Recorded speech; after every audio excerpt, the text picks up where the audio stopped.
नेक से लाला शाम को मैया त्याग कहें मैया मैं तो बड़ा थक गो, कहा करूं सुबेरे हेती इतने काम है मुंह पे मैया।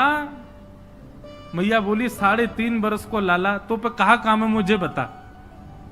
ठाकुर जी करें कहा है पूरे दिन। अभी ठाकुर जी ने चोरी शुरू नहीं करी है, ये उससे पहले की कथा है। तो ठाकुर जी कहा करें पूरे गोकुल में भ्रमण करते करते केवल ये देखें संत आए कि नहीं, वैष्णव आए कि नहीं, ब्राह्मण आए कि नहीं। और जैसे संत वैष्णव ब्राह्मण ठाकुर जी को दिखाई देते हैं तो ठाकुर जी उनको अरे तुम यहां डोल रहे हो, परिचय नहीं है ऐसी बात, अरे आप यहां डोल रहे हो। सामने वाले कहें अरे भैया तुम कौन? अरे नेक्सस लाला, अरे भैया तू हमें जाने। बोले अरे तुम्हें ही तो खोज रहा हूं मैं सवेरे थे। बोले हमें खोज रहे हो भैया काय को? अच्छा एक बात बताओ तुम कहां से आए हो? बोले हम तो अयोध्या से आए हैं। बोले अयोध्या से आए हो, तुमने कछु सवेरे से पाए हो? बोले ना कछु ना पायो, यही मारे तो मैं डोल रहा हूं। यशोदा मैया तुम्हारी बात निहार रही है, 56 भोग बनाए माने, चलो जल्दी नंद भवन पहुंच जाओ। बोले यशोदा मैया हमारी बात निहार रही? बोले हम बे सुबह अब जल्दी करो मां, सब संतन को भोजन है रो, जल्दी पहुंच जाओ। ऐसे किसी को भी सबको निमंत्रण दे देते हैं। और यशोदा मैया जब नंद भवन से बाहर आती देखते हैं 100-200 लोग खड़े हैं बिना निमंत्रण के। मैया कहें आप सब? बोले मैया आप सुबह से बाट निहार रही हो हमारी, लाओ थाली लगाओ 56 भोग कराओ। अब मैया को यूं लगे मना करूं तो अच्छो ना लगे, लेकिन मैया पूछे अच्छा आपको कौन ने कही मैंने निमंत्रण? बोले आपको लाला आयो। तो मैया बाट निहार रही है। यशोदा मैया पवा तो देती है सबको, फिर शाम को लाला तो कहे अरे लाला ये तू कौन कौन ने निमंत्रण दिया वे? यशोदा मैया बात निहार रही है, पहुंच जाओ सबरे मां भोजन कर लो। आज तो 200 लोग आए मेरे यहाँ। अरे ठीक है हमारी रसोई घर बड़ो है, हमारे यहाँ 9 लाख गैया है, ठाकुर जी के पास सब व्यवस्था है, मोए खवावे में कोई चिंता ना है, मैं तो खूब पवाऊं, लेकिन मोए बता तो देकर कौन को निमंत्रण दे रहे हो? तू कोई को भी निमंत्रण दे दे। मैया तू ना जाने? बोले कहा मैं तो या घर को पुण्य कर रहा हूं, जितना ज्यादा है सके पुण्य जमा कर कर। मैया मैं तो बुढ़ापो आ जाएगा, मैं तो चलो जाऊंगा, तू को बाबा को छोड़ जाऊंगा पुण्य करके। मैया के अच्छा कहा पुण्य कर रहे हो लाला? बोले मैया देख ये संत ब्राह्मण ये साक्षात भगवान को मुख हैं, जब इनके मुख में हम कछु अन्न दे में, मक्खन दे में या कछु भी इनको पवामे तो ऐसा समझने से साक्षात नारायण पा रहे हैं। मैया देख कल 100 आए नारायण, आज 200 नारायण तेरे घर आए पावे, मैं तो ये पुण्य करवाऊं। और मैया दूसरी बात सुनेगी? बोले हाँ मारेगी तो ना मुझे? बोले ना मारूंगी बता। बोले तू बड़ी मोटी है गई मैया, मुंह को यूं लगे पूरे दिन लगी रहेगी तो तेरो ने वजन कम है जाएगा। अरे मेरी ब्याह तक ने छरेरी सी है जाएगी, या मारे तू लगी रहे रसोई में या मारे ऐसा को। मैया भागे पीछे, ठाकुर जी चौकड़ी मार के भागे। ऐसा ऐसा उधम मचा में ठाकुर जी द्विज ब्राह्मण संत वैष्णवों को जा जा करके बिना निमंत्रण के निमंत्रित कर देते हैं। सब नंद भवन आ जाओ, आज सबन को भंडारो है। कंटकेभ्य नंद बाबा रोज अपने ठाकुर जी की सेवा करते हैं। और महाराज वर्णन ऐसा करें हमारे ब्रजवासी, बोले नंद बाबा की सेवा में शालिग्राम भगवान है। नंद बाबा शालिग्राम की सेवा करें और सेवा करके शालिग्राम भगवान को टांड समझते हैं। टांड आप लोग जानते हैं कि नहीं पता नहीं, अब घरों में नहीं होती, पुराने घरों में टांड होती थी। टांड बोलते हैं एक घर के कमरे में ऊपर एक छज्जा सा बनवा देते थे, उसमें सारा स्टोर रखा जाता, सब जरूरी सामान। नंद बाबा क्या करते हैं पंचामृत से अभिषेक करा करके ठाकुर जी को शुद्ध जल से अभिषेक करके इत्र उत्र लगा के तिलक फोटा चुपका के बढ़िया आरती करके और फिर शालिग्राम भगवान को टांड पे धरते हैं ऊपर। बोले क्यों? बोले कन्हैया को ये गुलाब जामुन लगे और गुलाब जामुन समझ के कन्हैया मुंह में धर ले। शालिग्राम भगवान है, कन्हैया को यूं लगे बोले कि ये रोज रोज जय जय जो है का है, ये शालिग्राम जो है का है। हमारे पिताजी पूज्य पिताजी की कथा में सुनाते हैं, बोले एक बार नंद बाबा ठाकुर जी की सेवा कर रहे, इतने में ठाकुर जी बगल में आके बैठ गए। देखो कितनी सुंदर ठाकुर जी की सेवा कर रहे हैं, ठाकुर जी बगल में बैठे हैं। नन्हे से गोपाल जी आके बैठ गए। अब नंद बाबा को तो बढ़िया लगो, लाला भी सेवा सीखेगो, बैठ जा लाला यहाँ पे। ठाकुर जी बैठ गए। नंद बाबा ने पहले दूध से स्नान करायो, फिर दही से स्नान करायो, फिर घी से स्नान करायो, शहद से स्नान करायो। जैसे ही शहद पड़ो शालिग्राम भगवान पे, सोई ठाकुर जी के लार न करिया यहाँ थे। ओहो कितना सौभाग्यशाली है जे।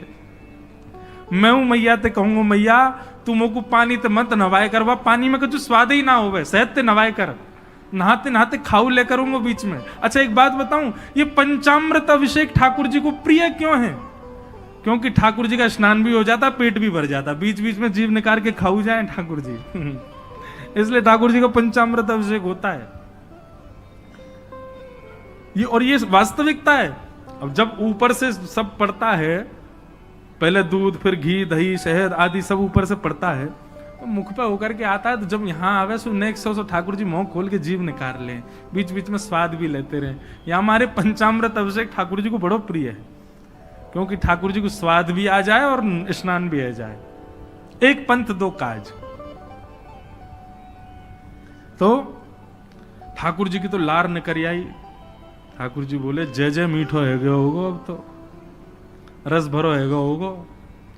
और फिर शहद लगे को छुड़ावे के लिए एक बात हम निवेदन करें, सेवा में एक चीज करो भैया, ये सफेद चीनी मत चढ़ाया करो कभी ठाकुर जी पे। ठाकुर जी के अंग पे लग जाती होगी, उस पर भी फिर ऊपर से आप हाथ ऐसे घुमा देते हैं, शंकर जी पे हो, शालिग्राम जी पे हो, ठाकुर जी पे हो। इससे बढ़िया बूरा लाओ, शक्कर लाओ, और चीनी अगर चीनी ही अगर उसको भी पीस लो, वो ऐसी तो हो कि ठाकुर जी के अंग पर लगे ना, तब डालो। शक्कर से स्नान कराए और ठाकुर जी तो बस मुंह में पानी आ गया, बोले जय जय मीठो है गयो अब तो। नंद बाबा ने बढ़िया ठाकुर जी को श्रृंगार आदि करके और महाराज ठाकुर जी को तुलसी पधरा के चंदन वंदन लगा के, और नंद बाबा अपनी माला झोली में हाथ दे करके और जाप करने लगे। पूज्य पिताजी महाराज कहें नंद बाबा मुंह पे एक कपड़ा और डाल लें, मुख पर कपड़ा डाल के जप करने से मन एकाग्र होता है, यह भी एक साधना का एक नियम है। नंद बाबा जाप करने लगे। इतने में ठाकुर जी ने देखी बाबा तो जाप में चलोगो, अब कहां जाएगो जय जय बच के। सोई ठाकुर जी धीरे से गए और चौकी पे धरे शालिग्राम भगवान उठाए और मुंह में धर के बैठ गए। और जैसे कोई पान चूसता है, ऐसे ठाकुर जी यहां से चूस रहे हैं मुंह में धर के शालिग्राम जी को, और बैठ गए नंद बाबा के बगल में ही आंख बंद करके। इनको ध्यान चल रहा है, बोले अभी जय जय बाहर बाहर ते चूस रहा हूं, नेक देर में अंदर की मिठास आवेगी, शहद भीतर तक चलोगो, निकर नहीं रहो, और जोर जोर से चूस रहे हैं। इतने में बाबा की माला पूरी है। जैसे ही बाबा की माला पूरी भई, बाबा ने नेत्रन से लगा के माला और अपनो कपड़ा हटायो। जय हो मेरे साले जय जय कहां चले गए? अब तो ढूंढे, पुष्प पुष्प उठा के सब देखी, ठाकुर जी है ही ना वहां पे। अरे यशोदा, ठाकुर जी कहां चले गए? बगल में छोटे भगत जी बैठे हैं, वो बिल्कुल महाराज ध्यान करके बैठे हैं, या तरफ शालिग्राम जी दबा रखे हैं। लाला जी कहा है तेरे मुंह में? बोले कहा, जल्दी दिखा। नंद बाबा ने एक गुलचा बना करके जैसे ही मुंह में दियो, महाराज सोई शालिग्राम जी बाहर आ गए। नंद बाबा तो लिए उनको सिर से लगा में, रोते रोते गए, अरे यशोदा देख आज कहा भयो? बोले कहा भयो? बोले तेरो लाला उद्यमी है, हमारो लाला उद्यमी है, ये बात तो मैं स्वीकार कर चुका हूं, लेकिन इतना बड़ा उद्यमी? यशोदा मैया बोली भयो कहा? बोले भैया जे मक्खन खा जाए, घी खा जाए, मिश्री खा जाए, दूसरे इनके घर में जा जाके खाया आवे, लेकिन आज तो यानी भगवान ही खा लिए, जय जय खा गो, हमारे शालिग्राम भगवान को खा गए। यशोदा मैया बोली वो तुमने शहद से स्नान कराए तो बाय लगी होगी, मीठो है गो, जय जया खा जाओ। ठाकुर जी दूर खड़े हैं। वाह दिन से नंद बाबा को नियम है स्नान ध्यान करके ठाकुर जी को टांड पे धर के जाए कि लाला के हाथ नहीं पड़ जाए कहीं, नहीं तो जय जय खा जाएगा। ऐसी ठाकुर जी की मधुर लीला, इतनी भाव में लीला ठाकुर जी की चल रही है कि सब रीझ जाते हैं। बंधुओं, कभी कभी तो इन लीलाओं को सुन करके, कह करके और अनुभव करके तो नेत्र सजल हो जाते हैं। ये परब्रह्म परमात्मा प्रेम के पूर्ण स्वरूप बन के आए।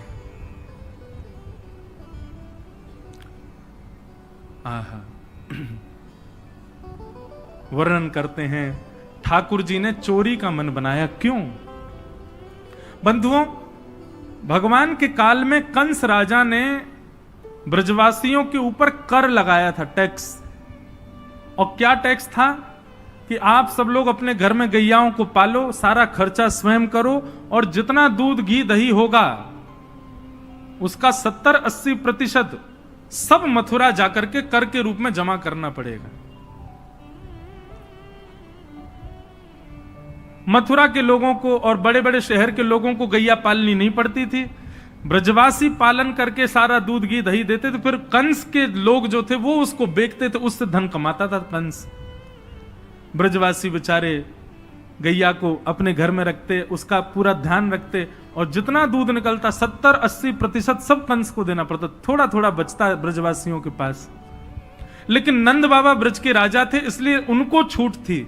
वो 9 लाख गैयाओं के मालिक थे, उनके यहां इतना कर नहीं था।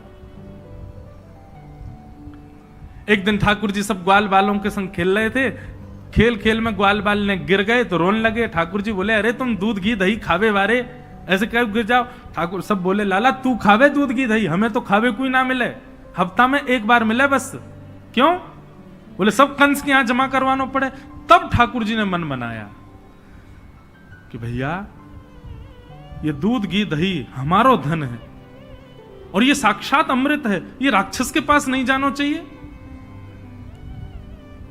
सबने कही, लाला कौन मारेगो तेरी बात है? कोई ना मानेगो। नेक्स्ट से तू 3.5 बरस को तेरी बातन को कौन मानेगो?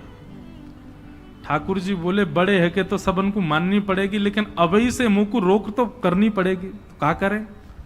तो बोले अभी बाल अवस्था है, राजी राजी नहीं मानते तो चोरी करके मानेंगे। सबके घरन से जब हम गौरस चोरी कर लेंगे तो फिर कंस को कहा देना पड़ेगा? कछु भी नहीं। कंस तो कह देंगे, भैया चोरी है रही है हमारे यहाँ, चोर को ढूंढो, और चोर हमको ढूंढ ही ना पावेगो, कंस हमको ढूंढ ही ना पावेगो, तो हम चोरी करेंगे। सब ग्वाल बालन को ठाकुर जी ने सिखा पढ़ा दिया, और ठाकुर जी ने चोरी करना प्रारंभ किया। सबसे पहले ठाकुर जी ने चोरी अपने घर में करी। यशोदा मैया ने वहां ठाकुर जी पकड़ लिए। तो ठाकुर जी बोले, अपने घर में तो मिशन फेल भयो, अब गोपीन के घर में जानो शुरू करो। ठाकुर जी ने अपनी रजिस्टर्ड एक संस्था बना ली, बाल गोपाल चौर प्रचार प्रसार मंडल, और उसके अधिपति, उसके प्रेसिडेंट बने 3.5 वर्षीय श्री कृष्ण। जैसे ही कोई बालक ब्रजमंडल में जन्म लेता है, तो जैसे बालक जन्म लेता है तो रिश्तेदार नातेदार आते हैं, उसके बाद फिर आशीष देने वाली एक प्रजाति के लोग भी आते हैं, सब घरों में आते हैं। और जब सब चले जाते हैं तब बाल गोपाल चौर प्रचार प्रसार मंडल आता है, और वो मंडल आकर के साथ में गौरज लेकर के आते हैं ठाकुर जी, गौ के खुर की रज, और उस रज से उस बालक का तिलक कर देते हैं। तिलक का करें? बोले 3 साल और इंतजार है, फिर ये हमारी मंडली में जे भी आ जाएगा, जे भी हमारी तरह चोर बनेगा। उसका जन्म लेते ही उसका रजिस्ट्रेशन कर जाते हैं ठाकुर जी। बड़ी अद्भुत लीला है ब्रज की। आहा, ठाकुर जी दूसरे के घरन में जाके चोरी करने लगे। ऐसा ऊधम, ऐसा उत्पात पूरे गोकुल में, महाराज नाक में दम है गयो। सब गोपी परेशान है गई, सास नजर डांट रही हैं, पति डांट रहे हैं, अरे कंस काउदना हमारे यहां सैनिक भेज के मरवा देगो, हमारे यहां से इतने दिन से मक्खन नहीं गयो है। गोपियां सब चिंतित भी होती हैं, लेकिन सबको अच्छा भी लगता है, कन्हैया आके चोरी करते हैं। तभी उन गोपियों में एक गोपी थी, उसका नाम था प्रभावती। प्रभावती गोपी एक दिन सब गोपियों से बैठ करके चर्चा, सब गोपियां कह रही थी, मेरे घर की तो ऐसे कर गो, मेरे यहां तो ऐसी मटकी फोड़ गयो, मेरे यहां ऐसा माखन चुरा गयो। प्रभावती व्यंग में हंसने लगी, हंस करके बोली, आज तक मेरे यहां दृष्टि भी नहीं डाली उस कन्हैया ने। अरे तेरो घर कैसे बच गयो? बोले, अरे कन्हैया को अपने प्राण प्यारे होंगे तो मेरे घर के आसपास भी नहीं आवेगो। वो जाने ना है मेरो नाम प्रभावती है। अब ये बात गोपी कह रही थी सब सखियों से। इतने में ही वहीं एक बालक था, वो ठाकुर जी का मित्र था। वो ठाकुर जी के पास दौड़ो दौड़ो गए, वो लाला एक गोपी है प्रभावती वाने यूं कहिए लाला को अपने प्राण प्यारे होंगे तो आवेगो मेरे यहां चोरी करवे, मेरे यहां आई ना सके, प्राण प्यारे हैं यही मारे ना आवे। ठाकुर जी बोले हमको चुनौती दे रही है? बोले हम बे लाला तू को चुनौती दे रही है? बोले अगलो धावो यही के घर मारनो है। सबसे पहले तो ठाकुर जी ने प्रभावती के देवर को अपना सखा बनाया। देवर कितना बड़ा, वो भी छोटा सा ही था। ठाकुर जी ने उसको अपना सखा बनाया। सखा बना करके उसको बेला फुसला करके बढ़िया उसको बढ़िया मक्खन वक्खन खवा के अपने पक्ष में कर लिया। ठाकुर जी बोले ए सुन, तेरी भाभी प्रभावती एक दिन चुनौती दे रही कि कन्हैया मेरे यहां चोरी करके दिखाया। प्रभावती का देवर बोलो लाला बता कहा करनो? बोले जा देना तेरी भाभी बढ़िया वारो मक्खन निकारे, बस तू संकेत कर दियो, और जब वो जमुना जल भरवे जावे घर में कोई नहीं हो वही समय हमारा आक्रमण होगो। ठीक है। प्रभावती ने एक दिन बढ़िया मक्खन निकारो और महाराज मक्खन निकाल करके छींके पर टांगो, और वो बालक ने देख लिया, दौड़ करके ठाकुर जी के पास बोले आज भाभी ने मक्खन निकालो, आज ही चलो लाला। बोले हाँ आज चलेंगे। प्रभावती यमुना जल भरने के लिए गई। ठाकुर जी उसके यहां प्रवेश कर गए, और प्रवेश करके महाराज चार के ऊपर तीन के ऊपर दो के सबसे ऊपर ठाकुर जी, और ठाकुर जी लेकर के बढ़िया मक्खन खाने लगे। मक्खन दूसरे इनको पवान लगे कि मरकान भोक्षण विभजति सचेन नात्री भांडम भिन्नति। स्वयं पाते हैं, ग्वाल बालों को पवाते हैं, और जब सब पा लेते हैं तो फिर मरकान भोक्षण संग में बंदर और चलते हैं उनको भी पवाते हैं। लेकिन प्रभावती के यहां इतना मक्खन था, ठाकुर जी का भी पेट भर गया, ग्वाल वालों का भी भर गया, और सब बंदरों का भी पेट भर गया, लेकिन मक्खन अभी पूरा नहीं हुआ, खत्म नहीं हुआ। ग्वाल बाल बोले लाला मक्खन तो अभी बहुत सारो बच गो। ठाकुर जी बोले ये प्रभावती हमको बड़ी चुनौती दे रही ना, याकू ने मजा तो चका जाए। सो कहा कियो। ठाकुर जी ने एक हंडी लई, एक लठ लियो, और वहां से वह हंडी को फोड़ दियो, जितना मक्खन हो सब नीचे गिर गयो, और वह मक्खन को चौका लगा गए, पोंछा कर गए पूरे घर में। एक कोने पे जाकर के मक्खन रह नहीं जाए कहीं भी, और पूरे में बढ़िया चौका लगा करके, और ठाकुर जी अपने ग्वाल बालन के संग अंधेरे में छुप के खड़े है गए। बोले देखियो अब मजो आवेगा, प्रभावती आवेगी। प्रभावती आई, सिर पर दो मटकियां बड़ी अचक अचक करके चल रही थी, संभल के चल रही थी।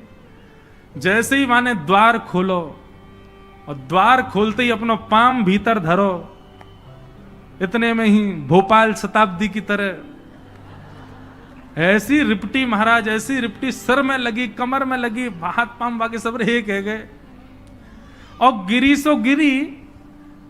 यमुना जल मिल गए हो मक्खन में तो और चीकना हो गया। अब वो उठ ही नहीं पा रही है, जैसे उठे फिर गिरे, जैसे उठे फिर गिरे। और ठाकुर जी ताली बजा बजा के हंसे, सब ग्वाला के लाला आज तो बड़े मजे आए, आज तो बड़े मजे आए। मेरी भाभी कहा कह रही कन्हैया को अपने प्राण प्यारे यहाँ हमारे ना आवे।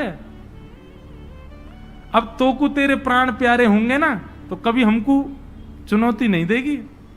और ठाकुर जी भाग गए। प्रभावती महाराज जैसे तैसे रिपट रिपट के बाहर आई, और जाके सीधे यशोदा मैया के पास पहुंच गई, और जाके बोलने लगी, बोले मैया अपने लाला संभाल ले, नहीं तो काउदना हाथ दिखा दूंगी याकू में। ऐसा उधम मचावे, देख मेरी कोहनी टूट गई, कमर टूट गई, ऐसा उधम मचा के गयो। यशोदा मैया बोली तुम गोपिन पे कछु काम ना है, 24 घंटा मेरे लाला के पीछे पड़ी रहो, काउदना रंगे हाथ पकड़े तो आइयो, नहीं तो कभी मुख मत दिखाइयो अपनो। प्रभावती बड़ी चिंता में है, बोले ठाकुर जी को रंगे हाथ कैसे पकड़ूं। इतने में यानी विचार कियो कि मेरो जो देवर है वो लाला के संग बहुत ज्यादा रहवे, तो यार देवर को पहले अपने पक्ष में करो। ये देवर कभी ठाकुर जी के पक्ष में जा रहा हो, कभी प्रभावती के पक्ष में। प्रभावती ने एक दिन वाकु दिखाते भय मक्खन निकारो, आज तो धोरी गैया को मक्खन है, इतना मधुर मक्खन है, और यहाँ से तो आज मैं शाम को बढ़िया रोटी बनाऊंगी, घी बना करके सबको पवाऊंगी, अब बढ़िया मक्खन निकारो। देवर ने देख लिया और जाकर के सीधे पहुंचो लाला के पास, वो लाला भाभी ने आज धोरी गैया को मक्खन बनाया।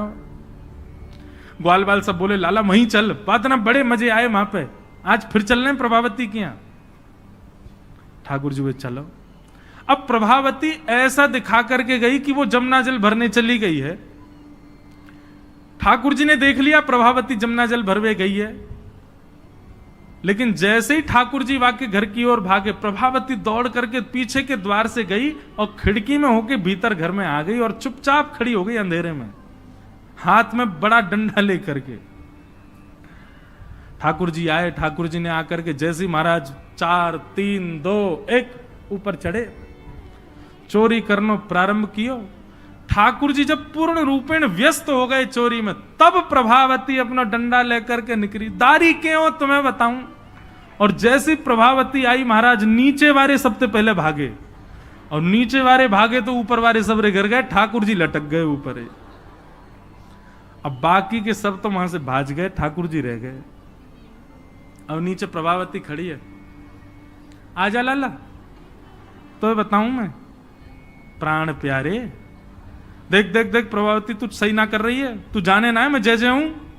बोले तेरी जय जय तो मैं निकारूंगी, नीचे आ पहले तू। जैसे तैसे करके ठाकुर जी नीचे उतरे।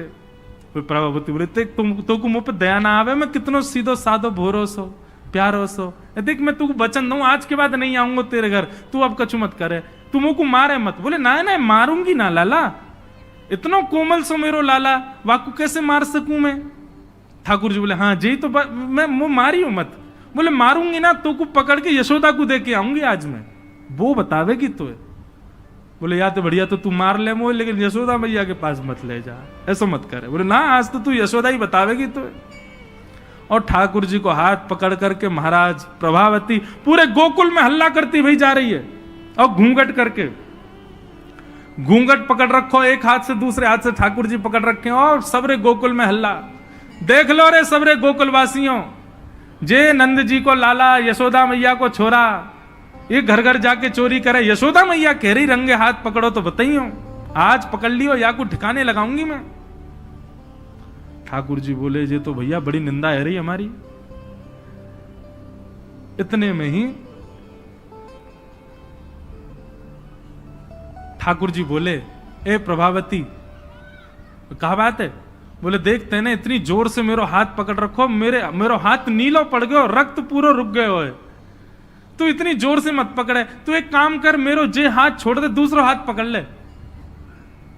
प्रभावती बोले नहीं तू भाग जाएगा, तेरी सौगंध खा के कह रहा हूं मैं नहीं भागूंगा, तू मेरो एक हाथ छोड़ दूसरा पकड़ ले। प्रभावती चलती जा रही है, और चलते चलते माने 3.5 वर्ष के छोटे से ठाकुर जी चलते चलते माने जैसे मन बनायो कि हाथ दूसरा लाऊं, ठाकुर जी ने पीछे चल रहे ग्वाल बालन में प्रभावती के देवर को इशारा क्यों यहां पे आ, वो ठाकुर जी की उम्र कोई है। ठाकुर जी ने वाको हाथ पकड़ लिया। प्रभावती अब देख तू मेरा दूसरा हाथ पकड़ जल्दी कर। प्रभावती चलते चलते बोली ला दूसरा हाथ दे। दूसरे हाथ के चक्कर में ठाकुर जी ने वाके देवर को हाथ पकड़ा दिया, और पकड़ा करके ठाकुर जी गली मोहल्ला कुचेन में कूदते भय सीधे नंद भवन पहुंच गए, और हाथ पाम धो के सीधे यशोदा मैया की गोद में। मैया इस सबरी गोपी मेरे पीछे काहे को पड़ी रहे, अरे मेरो लाला बड़ो मलूक है, हमारे पीछे पड़ी रहे। मैया रोज कोई गोपी आ जाए, मुंह को तो लगे आज भी कोई गोपी आवेगी तो उसे शिकायत करवे। मैया बोली आन देदारी के मैं बताऊंगी। हाँ मैया तू मुंह को अपना दूध पिला दे।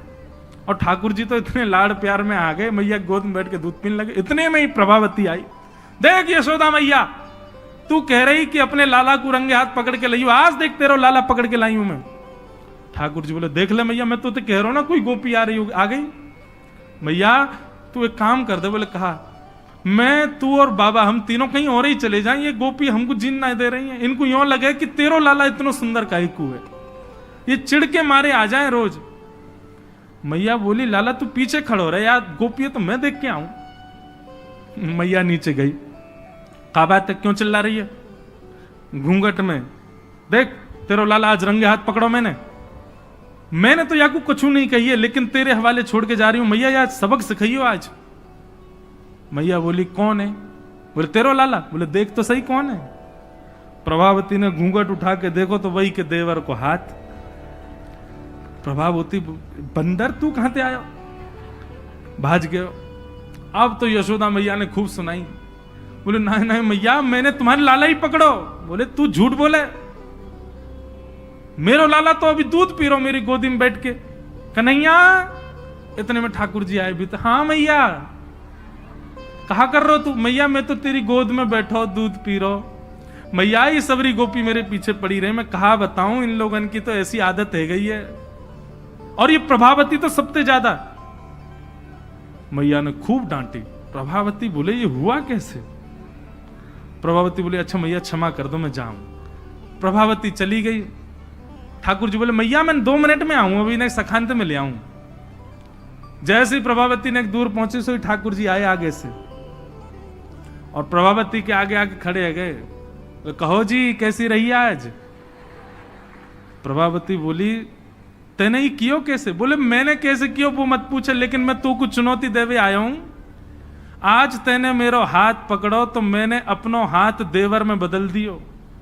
कल को अगर तेने मुझे पकड़ो तो तेरो हाथ मेरो हाथ खसम में बदल जाएगा। देवर से तेरे पति को हाथ आ जाएगा हाथ में। तू जाने ना नंद जी को लाला हूं मैं। प्रभावती इतनी लज्जा की हो गई कि फिर वो कितने दिन तक बाहर नहीं आई अपने कक्ष से, भवन से। वर्णन आता है ठाकुर जी एक दिन उसके यहां पहुंचे और पहुंच करके उसकी गोद में बैठ करके खूब स्नेह किया। और स्नेह करते तब भी नहीं मानी, खूब नाराज हो गई ठाकुर जी से, मुंह फेर करके बैठ गई। ठाकुर जी बोले एक बार मेरी ओर देख ले। प्रभावती बोली नहीं देखूंगी। बोले बस एक बार देख ले, फिर जीवन भर मत देखियो। जैसी प्रभावती ने ठाकुर जी की ओर देखा, शंख चक्र गदा पद्म धारण करके चतुर्भुज रूप में ठाकुर जी ने उसको दर्शन दिए। बोलो भक्त वत्सल भगवान की। ऐसी ठाकुर जी की मधुर लीला वृंदावन में चल रही है। ऐसी अनेक लीलाएं हैं व्रज की, उनको ठाकुर जी संपादित कर रहे हैं। एक दिन मैया ने ठाकुर जी को ऊखल से बांध दिया। ऊखल से बांध करके मैया चली गई। ठाकुर जी ने ऊखल में बंधे भये ही वृक्षन के बीच से निकले, स्पर्श करती दोनों वृक्ष टूट गए। कुबेर के पुत्र नलकुवर मणिग्रीव प्रकट हो गए। दोनों ने भगवान की स्तुति गाई। ठाकुर जी ने दोनों को क्षमा किया। और ये बात जान करके नंद बाबा उन्होंने मन बनाया कि अब हम गोकुल में नहीं रहेंगे। और नंद बाबा के छोटे भैया ने एक दूसरे वन का नाम बताया जिसका नाम है वृंदावन। और ठाकुर जी, नंद बाबा और यशोदा मैया सब ने वृंदावन जाने को मन बनायो। तो महाराज सब गोकुलवासी बोले हम भी यहां नहीं रहेंगे, हम भी वहीं रहेंगे जहां लाला रहेगो हमारो। और सब गोकुलवासी ठाकुर जी के संग वृंदावन चले गए। आहा, ऐसो सुंदर प्यारो वृंदावन है। लागे वृंदावन निको अली माने, लागे वृंदावन निको। लागे वृंदावन निको अली माने, लागे वृंदावन निको लागे। लागे वृंदावन निको अली माने, लागे वृंदावन निको लागे। लागे वृंदावन निको अली माने, लागे वृंदावन निको। लागे वृंदावन निको अली माने, लागे वृंदावन निको। ओ घर घर तुलसी ठाकुर सेवा, घर घर तुलसी ठाकुर सेवा। घर घर तुलसी ठाकुर सेवा, घर घर तुलसी ठाकुर सेवा। दर्शन गो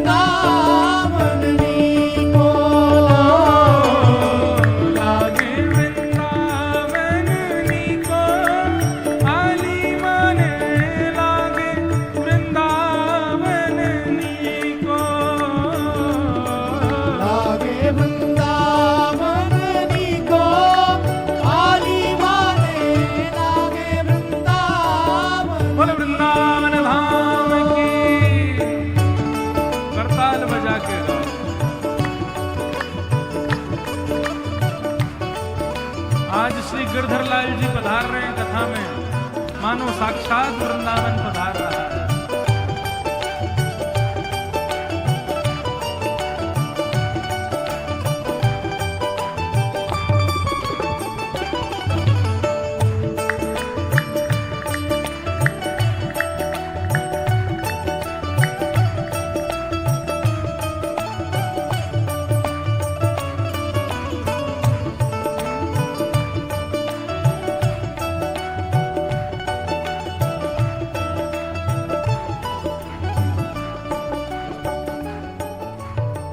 रतन सिंहासन आप विराजे, रतन सिंहासन आप विराजो, रतन सिंहासन आप विराजे, रतन सिंहासन आप विराजे। कैसे? मुकुट धरे तुलसी को, आली माने लागे वृंदावन नी को। मुकुट धरे तुलसी को, आली माने लागे वृंदावन नी को। लागे वृंदावन नी को, आली माने लागे वृंदावन नी को। लागे वृंदावन नी को, आली माने लागे वृंदावन नी को।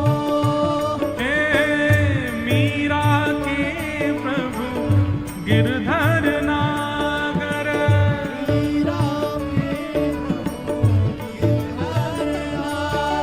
गिरधर नागर प्यारे नटवर नागर, गिरधर नागर प्यारे नटवर नागर।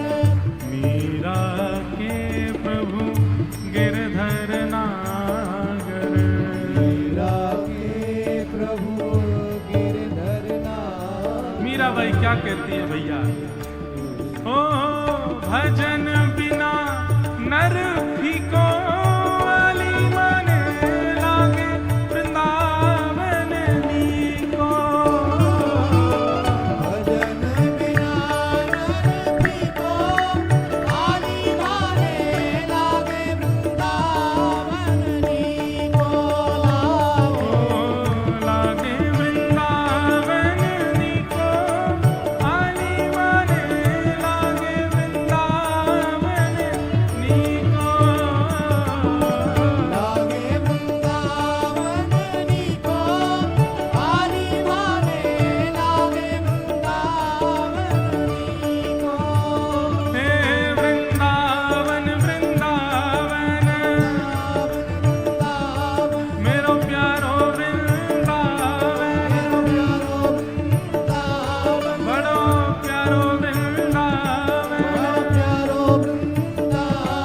मन भावन वृंदावन। श्री वृंदावन वृंदावन, वृंदावन वृंदावन, श्री वृंदावन वृंदावन, श्री वृंदावन वृंदावन,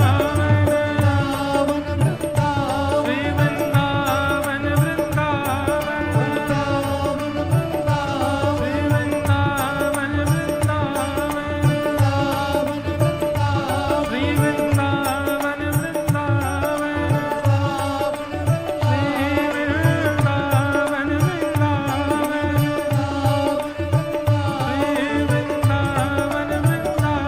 श्री वृंदावन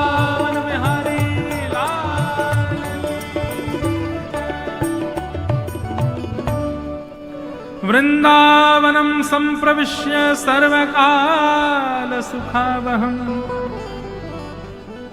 सबको बहुत सुख मिला वृंदावन आकर के। ठाकुर जी अत्यंत प्रसन्न हो गए वृंदावन आकर के। क्यों भैया? वृंदावन ब्रह्मा जी ने नहीं बनाया है, वृंदावन इस पृथ्वी का अंग नहीं है। श्यामा हृदय कमल सो प्रगटो। हम वृंदावन रसामृत पद में क्या गाते हैं? किशोरी जी के हृदय से वृंदावन प्रकट हुआ है। और जब किशोरी जी के हृदय से प्रकट हुआ तो श्याम हृदय को भाई वृंदावन प्यारो वृंदावन। वृंदावन वहां का एक एक कण स्वयं श्री जी ने अपने हाथ से रखा है। वृंदावन सामान्य भूमि नहीं है भैया।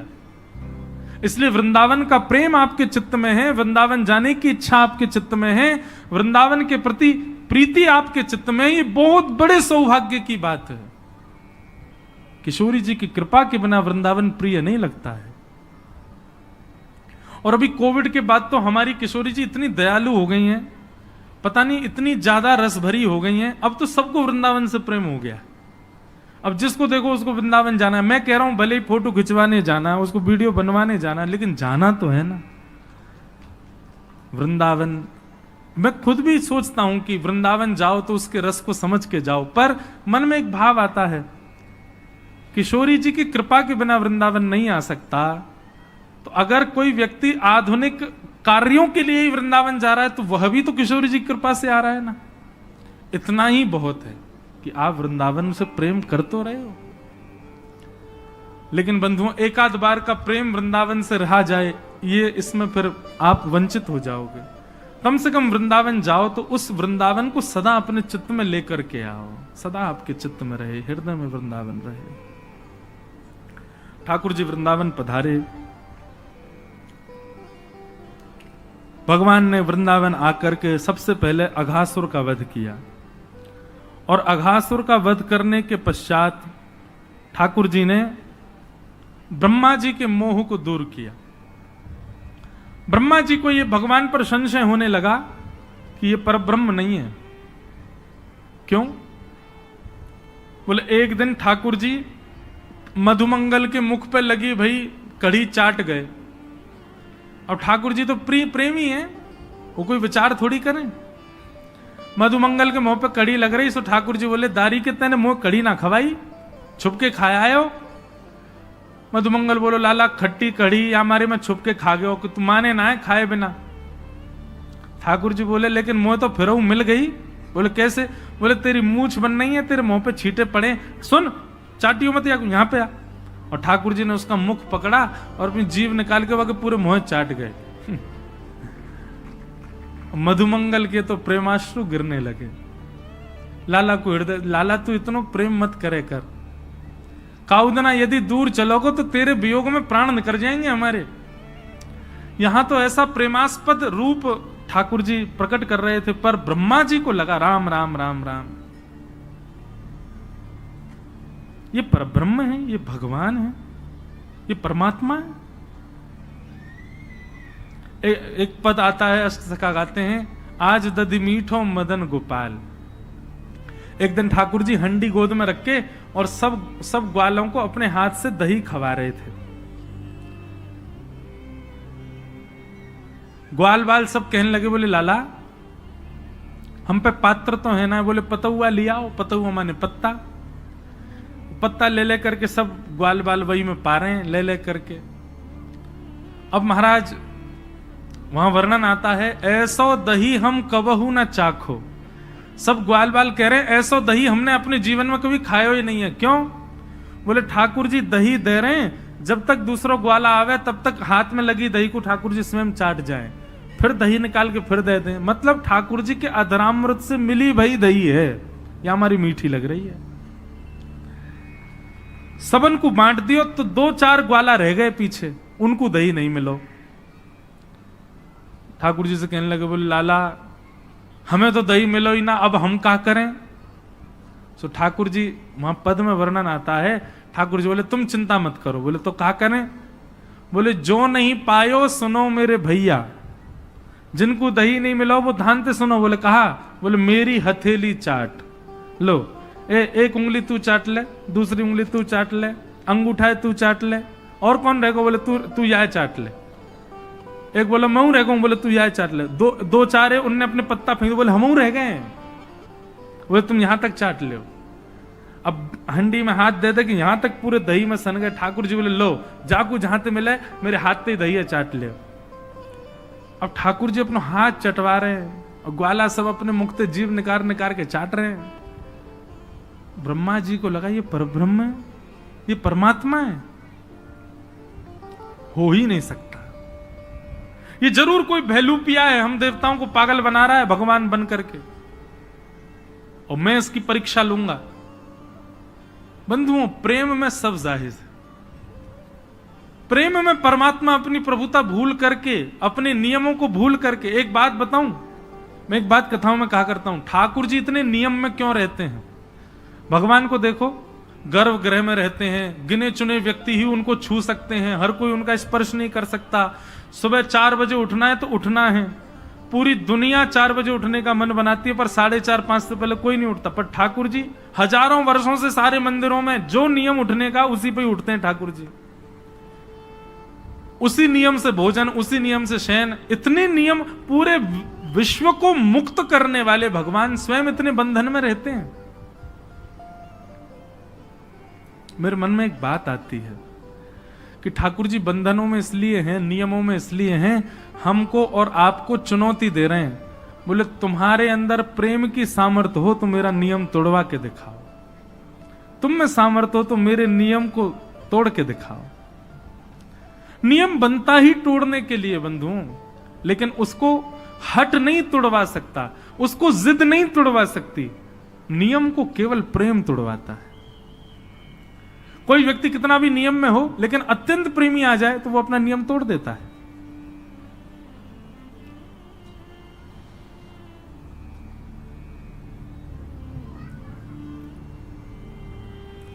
तो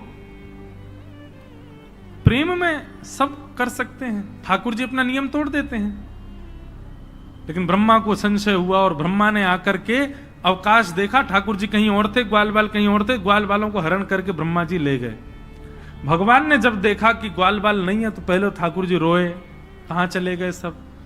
उसके बाद ठाकुर जी ने अपने अंदर से ही ग्वाल बाल प्रकट कर लिए और 1 वर्ष तक भगवान ही ग्वाल बालों के रूप में विचरण करते रहे।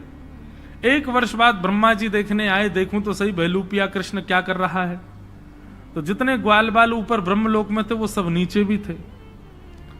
ब्रह्मा जी समझ गए, बोले ओहो ये तो अपराध कर दिया मैंने, अब भगवान से मुझको क्षमा मांगनी चाहिए।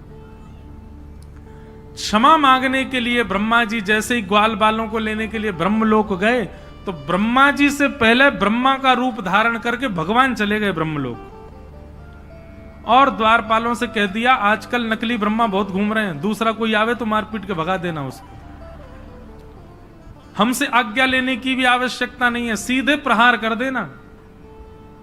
असली ब्रह्मा जब पहुंचे, द्वारपाल सीधे भागे पीछे उनके डंडा लेके, वो नकली ब्रह्मा भागे यहां से। ब्रह्मा जी बोले अरे मैं ही ब्रह्मा हूं, तुम जानते नहीं हो किसके पीछे भाग रहे हो? ए तुम चतुरानन हूं मैं। बोले तुम चतुरानन नहीं हो, तुम ब्रह्मा नहीं हो, ब्रह्मा तो भीतर बैठे। ब्रह्मा जी बोले भीतर बैठे मतलब? बोले हाँ अभी अभी आए थे, उन्होंने ही हमको बताया भैलूपिया घूम रहे हैं, तुम भैलूपिया हो। ब्रह्मा जी ने अंत में स्वीकार कर लिया कि हाँ मैं नकली हूं, पर मुझे असली का दर्शन करा दो, मैं उनके दर्शन करने आया हूं। जैसे ही ठाकुर जी के सन्मुख लेकर के ब्रह्मा को गए, तो ब्रह्मा के रूप में सबको दिख रहे थे भगवान, लेकिन स्वयं ब्रह्मा को ठाकुर जी साक्षात चतुर्भुज नारायण के रूप में दिखाई दे रहे थे ब्रह्मलोक में। ब्रह्मा जी ने जाकर के कान पकड़े, क्षमा कर दो भगवान, मुझसे गलती हो गई, अपराध हो गया। और ब्रह्मा जी ने यहां स्तुति गाई है, नो मिड्यते प्रभुपुषे टडिदंबराय गुंजावतम परिपिच्छल सन्मुखाय। कम से कम 3 दिन तक इस स्तुति पर चर्चा हो सकती है, इतनी सुंदर स्तुति है ब्रह्मा जी की। लेकिन ब्रह्मा जी की स्तुति में आपको क्या दिखेगा पता है? प्रेम से बात शुरू करेंगे, चतुराई पे जाके खत्म करेंगे। एक उदाहरण सुनो। ब्रह्मा जी कहते हैं उक्षेपणम गर्भ गतस्य पादयो किम कल्पते मातुरदोक्ष जागसे। हे नाथ, एक बात बताइए, क्या गर्भ में बैठा बालक जब लात मारता है तो मां उससे नाराज हो जाती है? गर्भस्थ माता के गर्भ का बालक कभी अंदर कुछ किलोल करे, कभी हाथ पांव चलावे, तो क्या उसकी मैया उससे नाराज होती है? भगवान बोले नहीं, कभी नहीं होती। तो बोले नाथ, ये पूरा ब्रह्मांड आपके गर्भ में है और इस ब्रह्मांड का हर व्यक्ति आपका बालक है और मैं ब्रह्मा भी आपके गर्भ में ही हूं। यदि मुझसे थोड़ा सा अपराध हो गया तो आप मुझसे नाराज क्यों हो गए? चतुराई देखी, इसीलिए तो वो चतुरानन है। ब्रह्मा जी की वाणी सुनकर के भगवान बोले तुम्हारी शब्दावलियों में चतुराई बहुत है ब्रह्मा, लेकिन मैं तुमको क्षमा नहीं करूंगा। और भगवान ने ब्रह्मा जी को क्षमा किया ही नहीं, चले गए। ब्रह्मा जी रोते रहे। ठाकुर जी वापस आकर के लीला अपनी करने लगे। पौगंड लीला हुई, 6 वर्ष के ठाकुर जी हो गए। एक दिन धेनुकासुर का वध किया। उसके वध के पश्चात ठाकुर जी काली दह में कूद गए और वहां जाकर के कालिया नाग का मर्दन किया।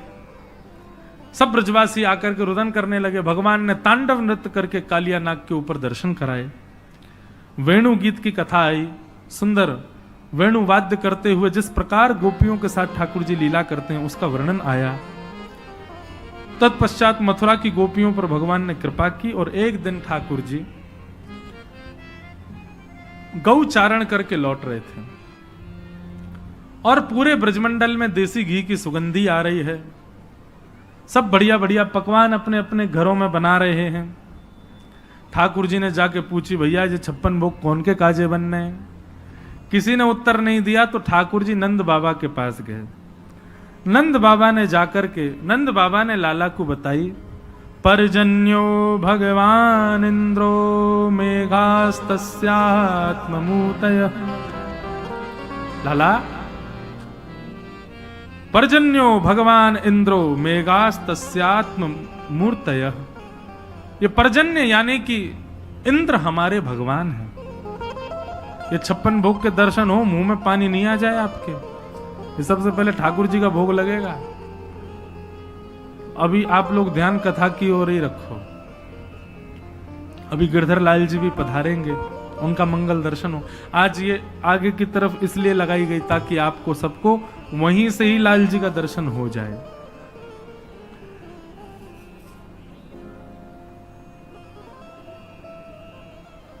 सब ब्रजवासियों को बैठा करके नंद बाबा ने उपदेश दिया, लाला को समझाए। बोले लाला, ये पर्जन्य इंद्र हमारे भगवान है। पंडित जी ये यहां से ये टेप हटा दीजिए सब। वहां इंद्र की हम पूजा करें तो वो इंद्र हम पे कृपा करे, अनुग्रह करे और वही की कृपा से हमारी खेती बाड़ी आदि सब चले। ठाकुर जी ने कही, बोले कि बाबा एक इंद्र की पूजा ही क्यों, फिर तो समस्त देवताओं की पूजा होनी चाहिए। 33 कोटि देवता कोई ना कोई हमारे कार्य में सहायक बने, सबन की पूजा अर्चना होनी चाहिए। और यदि सबकी पूजा करने चाहो तो भैया एक आधार मूल तत्व है नारायण। सब नारायण में विद्यमान है, नारायण को पूजो।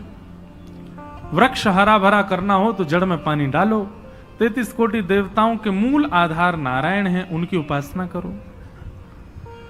बोले वो नारायण कहां मिलेंगे भैया? बोले वो नारायण हमारे ब्रजमंडल में गोवर्धन रूप में विराजमान है, चलो उनकी पूजा करें।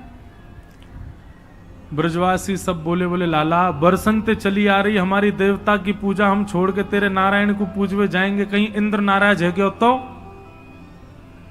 ठाकुर जी बोले पहली बात तो इंद्र नाराज नहीं हो सकता। क्यों? क्योंकि नारायण परब्रह्म है और परब्रह्म की उपासना जब होती है तो सब देवताओं का पोषण होता है। मतलब आप जब नारायण की उपासना करते हैं, नारायण का भोग लगाते हैं, नारायण का ध्यान करते हैं तो नारायण में ही सब देवता हैं, सबका अपने आप हो जाता है। और दूसरी बात, फिर भी मानिनी इंद्र ने यदि क्रोध किया तो जिनकी शरण में हम जा रहे हैं, ऐसे गोवर्धन नाथ नारायण के ही स्वरूप हैं, ये हमारी रक्षा करेंगे। सब ब्रजवासी बोले लाला हमें तो बड़ा डर लग रहा है। बोले नहीं, भय से कभी भक्ति नहीं करनी चाहिए। इसलिए ब्रजवासियों के चित्त में प्रेम प्रकट हो, उसके लिए भगवान ने उद्देश्य बताया। आपने कभी इंद्र के दर्शन नहीं किए होंगे, लेकिन आप गोवर्धन नाथ जी की शरण में चलो, हम आपको वचन देते हैं, वो साक्षात प्रकट होकर दर्शन देंगे, आपका प्रसाद स्वीकार भी करेंगे। तब ब्रजवासियों के चित्त में प्रेम प्रकट हुआ और सब ब्रजवासी बोले ठीक है, तो हम गोवर्धन पूजा के लिए चलेंगे। और सब ब्रजवासी अपने अपने घरन की 56 भोग सजा करके और श्री गोवर्धन की यात्रा पर निकल पड़े हैं। सब लोग नाचते गाते भय, आनंद करते भय गोवर्धन जा रहे हैं।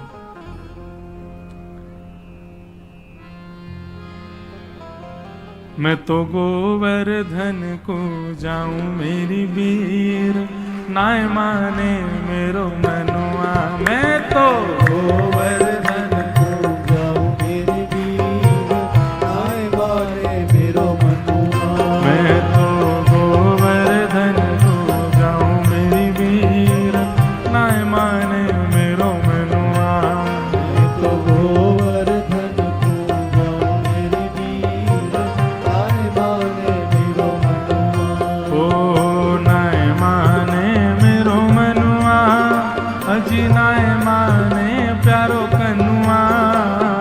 नाय माने मेरो मनुआ, अरे नाय माने प्यारो कनुआ। नाय माने मेरो मनुआ, जी नाय माने प्यारो कनुआ। नाय माने मेरो मनुआ, अरे नाय माने प्यारो कनुआ। मैं तो गोवर्धन को जाऊं मेरी वीर, नाय माने मेरो मनुआ। मैं तो गोवर्धन को जाऊं मेरी वीर, नाय माने मेरो मनुआ। ए 7 कोस की दे परिक्रमा, 7 कोस की दे परिक्रमा। 7 कोस की दे परिक्रमा, 7 कोस की दे परिक्रमा। हाँ 7 कोस की दे परिक्रमा, 7 कोस की दे परिक्रमा। ए 7 कोस की दे परिक्रमा, 7 कोस की दे परिक्रमा। ओ मैं तो मानसी गंगा नहाऊं मेरी वीर, नाय माने मेरो मनुआ। मैं तो मानसी गंगा नहाऊं मेरी वीर, नाय माने मेरो मनुआ। मैं तो गोवर्धन को जाऊं मेरी वीर, नाय माने मेरो मनुआ। मैं तो गोवर्धन को जाऊं मेरी वीर, नाय माने मेरो मनुआ। ए 7 शेर की करूं कढ़ैया, 7 शेर की करूं कढ़ैया। हाँ 7 शेर की करूं कढ़ैया, 7 शेर की करूं कढ़ैया। ओ 7 शेर की करूं कढ़ैया, 7 शेर की करूं कढ़ैया। हाँ 7 शेर की करूं कढ़ैया, 7 शेर की करूं कढ़ैया। ओ मैं तो संतन न्योत जिमाऊं मेरी वीर, नाय माने मेरो मनुआ। मैं तो संतन न्योत जिमाऊं मेरी वीर, नाय माने मेरो मनुआ। ओ मैं तो गोवर्धन को जाऊं मेरी वीर, नाय माने मेरो मनुआ। मैं तो गोवर्धन को जाऊं मेरी वीर, नाय माने मेरो मनुआ। ओ नाय माने मेरो मनुआ, जी नाय माने कारो कनुआ। नाय माने मेरो मनुआ, अरे नाय माने कारो कनुआ। मैं तो गोवर्धन को जाऊं मेरी वीर, नाय माने मेरो मनुआ। मैं तो गोवर्धन को जाऊं मेरी वीर, नाय माने मेरो मनुआ। ओ गिरिराज धरण प्रभु तुम्हारी शरण, गिरिराज धरण प्रभु तुम्हारी शरण। गिरिराज धरण प्रभु तुम्हारी शरण, गिरिराज धरण प्रभु तुम्हारी शरण। ओ गिरिराज धरण प्रभु तुम्हारी शरण, गिरिराज धरण प्रभु तुम्हारी शरण। ओ गिरिराज गिरिराज धरण प्रभु तुम्हारी शरण, गिरिराज धरण प्रभु तुम्हारी शरण। हो रखो लाज हमारी गोवर्धन, रखो लाज हमारी गोवर्धन, रखो लाज हमारी गोवर्धन, रखो लाज हमारी गोवर्धन। हो गिरिराज धरण प्रभु तुम्हारी शरण, गिरिराज धरण प्रभु तुम्हारी शरण, हो गिरिराज धरण प्रभु तुम्हारी शरण। गिरिराज धरण बोलो गिरिराज धरण की। सब ब्रजवासी अपने अपने 56 भोग लेकर के गोवर्धन पहुंचे। गिरिराज जी को जाकर के पूजन कियो, अभिषेक कियो, आनंद से खूब परिक्रमा लगाई। मन से गंगा प्रकट हुई, नाम पढ़ो मानसी गंगा। बोलो मानसी गंगा मैया की जय। सब ब्रजवासी ने खूब आनंद से मानसी गंगा से स्नान करायो, खूब आनंद से 56 भोग सजाए। सब ब्रजवासी हाथ जोड़ करके प्रार्थना करने लगे गिरिराज बाबा से। और जैसे ही प्रार्थना भई है, प्रार्थना स्वीकार करके 4 भुजा वाले श्री गोवर्धन नाथ प्रकट है। भैया पेंट वाले अब सब वहां रही हो। 4 भुजा वाले श्री गोवर्धन नाथ प्रकट है गए। लाओ ब्रजवासियों भोग, लाओ ब्रजवासियों भोग, लाओ ब्रजवासियों भोग। 4 भुजा वाले ठाकुर जी प्रकट है गए और प्रकट है करके चारों भुजान से मांग रहे हैं, लेके आओ अपने अपने भोगन को। सब ब्रजवासी अपने अपने घर के भोग लेके जामे, ठाकुर जी को अपने हाथ से पवा रहे हैं। ब्रजवासी सब बोले लाला तेने सांची कही, ठाकुर जी प्रकट है गए। अरे भाई इंद्र की पूजा करते करते बूढ़े है गए, हम कभी ना आयो वो, लेकिन तेरो सांचो है गोवर्धन नाथ, देख कैसे प्रकट भयो। एक ब्रजवासी बोला लाला एक बात बता। बोले हाँ, जो गोवर्धन नाथ को चेहरा तोते बहुत मिले, बिल्कुल तेरे जैसो लग रहा। लाला तेरी 2 भुजा कर दो, नेक और बड़ो श्रृंगार कर दो तो ऐसे लगेगा तू ही है का। ठाकुर जी बोले अरे तुम नहीं जानो, मेरी गैया यहीं चरवे आवे गिरिराज जी पे, और वह गैया को दूध जाको मैं पीऊं, वही को जे गोवर्धन नाथ पीवे, या हमारे हम दोनों को चेहरा एक जैसो है, एक ही गैया को दूध पीवे हम। श्रीदामा बोलो हे रे लाल, जे कौन सी बात भाई, गैया को दूध पीवे तो हमारो चेहरा कैसे मिल जाएगा। बोले चो तेने तेरी मैया को दूध पियो। बोले हाँ। तेरी बहन ने भी तेरी मैया को दूध पियो। बोले हाँ। तुम दोनों उनको चेहरा मिले कि ना मिले, बहन भैया एक जैसे लगो बिल्कुल। बोले हाँ लाला बहन भैया तो एक जैसे लगे। बोले यही मारे एक ही मैया को दूध पीवे से चेहरा मिले। श्री दामा थोड़ी देर सोचने लगो, फिर बोलो अरे लाला फिर तो बछड़ा को चेहरा वो हमसे मिलना चाहिए, वो गैया को दूध पीवे भाई गैया को हम पीवे, हमारो चेहरा तो मिले ना बात। ठाकुर जी बोले अब जाए मैं कल बताऊंगा, अभी मत पूछे मुझसे, अभी तो यूं ही सुन ले कि हम दोनों एक ही गैया को दूध पीवे। और ब्रजवासी इतने भोरे मान गए आ बात को, बोले अरे लाला की गैया को दूध पीवे, हमारे लाला जैसो लग रहा हो देवता।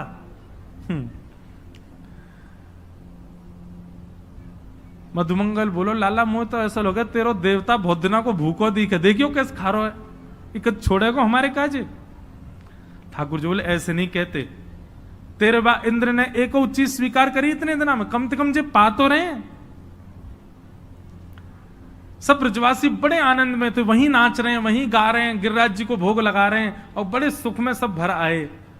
आप ही पूजे आप पुजावे, ठाकुर जी स्वयं पूज रहे हैं। कितना सुंदर दृश्य रहा होगा। अच्छा देखो, एक ना नासिक की कथा में हमने व्यास मंच से एक कथा सुनाई थी और उसमें कहा था राम कृष्ण दोनों मिले और उनके मिलन का कोई चित्र बना के लाए, ऐसा हमने कहा। आप विश्वास माने अभी तक हमारे पास में 35 चित्र आ चुके हैं बन करके, और इतने सुंदर सुंदर बालकों ने चित्र बनाए, राम कृष्ण दोनों एक दूसरे गले में गलवैया हाथ डाल करके।